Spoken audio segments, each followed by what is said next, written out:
Magandang hapon mga kababayan. Once again, nandito naman po tayo sa Repolyo Capital ng Occidental Mindoro sa Limlim, Rizal. At syempre, nasa park tayo ng mga Nicolas.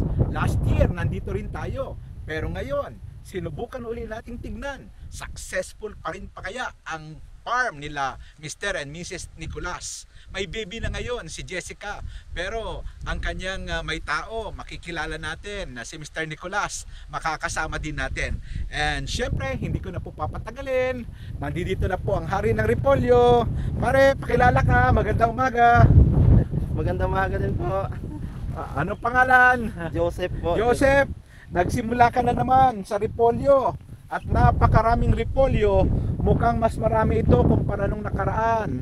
So, harvestable na ba ito?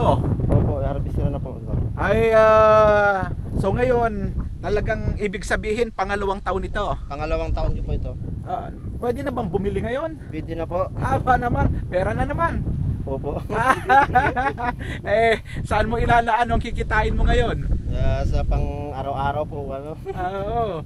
So, sa tingin mo, malusog ang pagre-repolyo ngayong taon dito sa Limlim?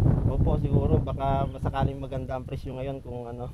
Kumpara nung nakaraang taon at ngayon, ano ang diferensya? Mas maganda po ngayon kasi hindi masyadong mauut ba. Talaga. Ano kaya ang factor? Dahil ba mukhang nabungkal mo yung lupa o ano? Sa panahon din po siguro. Ayan, sa panahon din, no? So, ito na ang atin pong repolyo.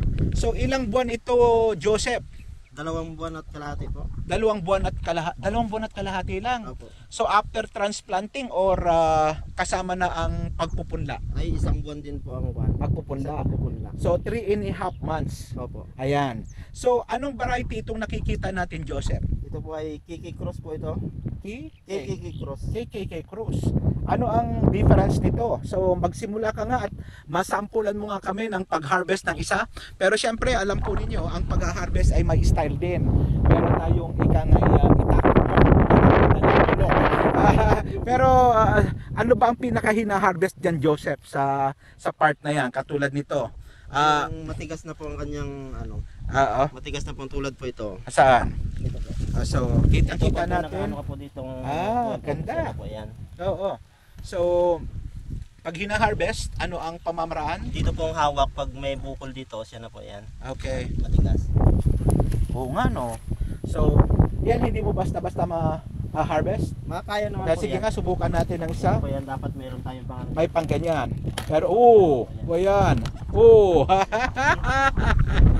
So, ilan ang expected mong harvest ngayong taon, Joseph? Ewan ko po wala. Hindi ko ma-estimate po. Pero sa mga bibili, syempre, ayan ang tanong. Magkano ang 1 kilo ngayon ng repolyo?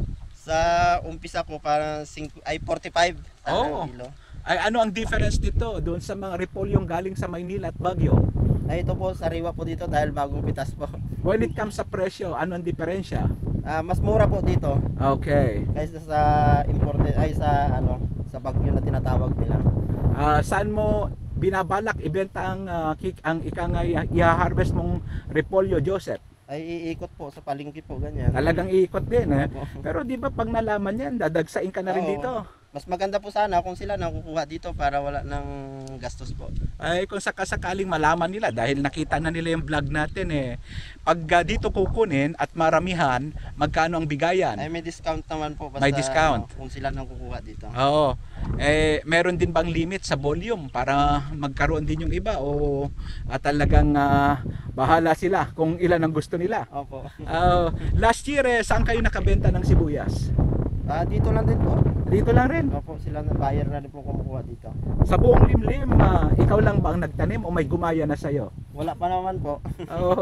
Joseph, paano mo ba natutunan itong pagtatanim ng repolyo? Ay sa kumpare ko po ito, katuwaan lang po noon. Tapos ngayon, inulit ko na naman po. Ay, yung ulit mo, nakatuwaan, pera na naman. Pera na naman. Kasi siguro, ano ba ang klase ng lupa dito sa Limlim? Ay yung buhaggag po ang lupa, madali po siya matuyo. Ayun, so magandahan kasi dito sa Limlim. Yung katulad, ano ba mga katulad na limlim na lupa? Anong mga area dito sa Rizal at saka sa San Jose? Ewan ko po, basta hindi po ako nakaano pa sa ibang kung anong klaseng nila, pero po dito dito po kasi sa Bukbo, mas buhagag kasi siya, madali siyang matuyo. Okay. Nakagandahan.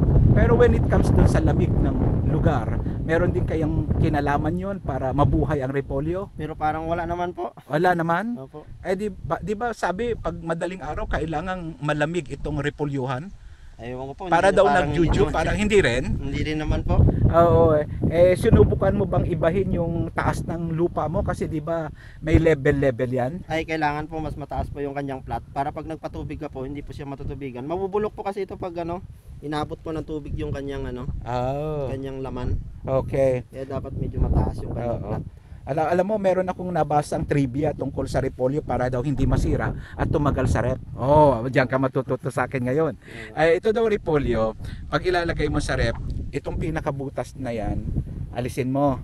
Tapos lagyan mo daw ng tissue. Tapos ilagay mo sa rep, tatagal yung repolyo. Oh, di ba? Meron ka ring natutunan sa akin. Pero sa isang banda, punla muna, no? Punla po. Pagkatapos ano ang mga ina-apply mo, meron kang una ba kailangan malinis din, walang damo? Ay kailangan po malinis po, tapos maganda rin yung pagka-prepare ng punlaan para maganda yung kanyang sibol para hindi siya Ilan sa loob ng 2.5 buwan ilan yung aplikasyon ng abono? dalawa lang po. Dalawa lang? Opo, dalawa lang po. Ganon. Yung patubig, ilang beses ang tubig nito? Ay pagtapos mabuno po, ganun lang siya po. Bago magtanim, yun kailangan lang ng tubig. Gumigising ka rin sa madaling araw para i-check kung merong mga uod. Opo, yun po talaga dapat ang ma-check kasi pag oras na nakapasok siya sa loob, hindi mo na siya mapupuksa. Pero awa ng Diyos, no? Parang wala ngayon, ano? Wala ngayon, hindi masyadong ma-spray ngayon ng repolyo. Oo. So, dito sa Limlim, lahat ba ay bumibili sa iyo o nanghihingi?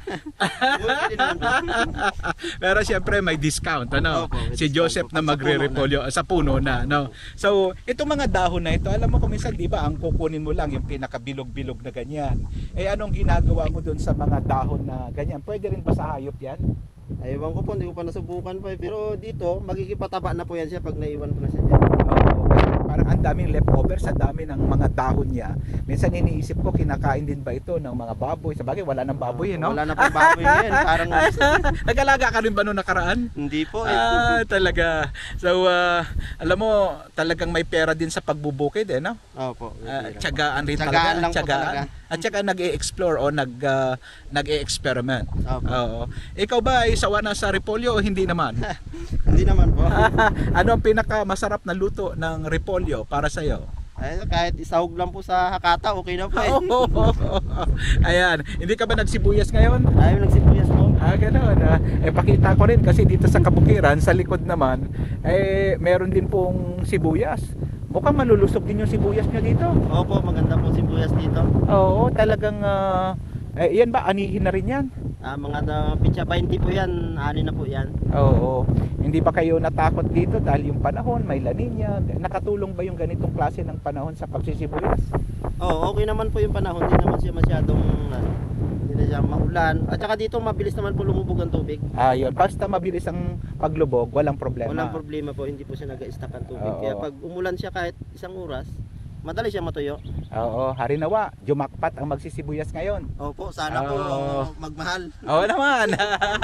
Kung maabutan pa yung presyong maganda na sabi nila. Abutin, kahit 60 pa yan, kitang-kita na. No? Joseph, anong panawagan mo doon sa mga bibili ng repolyo sa'yo? At ano ang imbitasyon mo sa kanila? Yung mga taga San Jose, hanggang Santa Cruz, hanggang Mamburao, mga taga Palawan at taga Oriental Mindoro, ano bang magandang balita sa repolyuhan ng mga Nicolas? Kung ano po mas maganda po, dito na lang kayo bumili. Suporta sa magsasaka. Suporta na lang po sa magsaka para mas malawak pa yung magatanim. Oo. So hindi ka ba natatakot na yung iba magtanim din ng repolyo? Mas maganda nga po yun para mas maraming tumanim, mas maraming At okay lang ba sa iyo kung marami tapos magmumura ang presyo? Ay, para naman. sa lahat. Hindi naman po siguro yan. Hindi naman, ano. Pero ang maganda, may mabibili. Opo, may makakain. Opo. Ayan po si Joseph at ako po ay talagang tagal ko pong inaabangan kasi kapag repolyuhan time na, madaming nanonood. Ano kaya kung ito ang pan-raffle ko ngayong gabi, no? Kasi sa mga political sorties namin, meron mga raffle. Siguro tuwa yung makakatanggap ng repolyo. So mula po dito sa Limlim Rizal, kasama din si Albert at saka si Jomar. Oy, kaway kayo dyan. Ayun, sino po yung kapitbahay nating isa? Pangalan nun? Ito pa yung kumpare ko po na ano.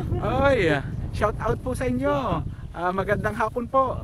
Diyan pa ako natuto sa kanya. Ay, kayo palang original.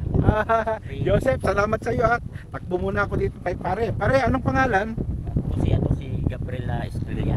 Mr. Estrella. Tayo naman ay bilang isang farmers. Hindi naman tayo pwedeng magdamot sa kapwa natin basta ikakabuti lang ng kapwa din natin.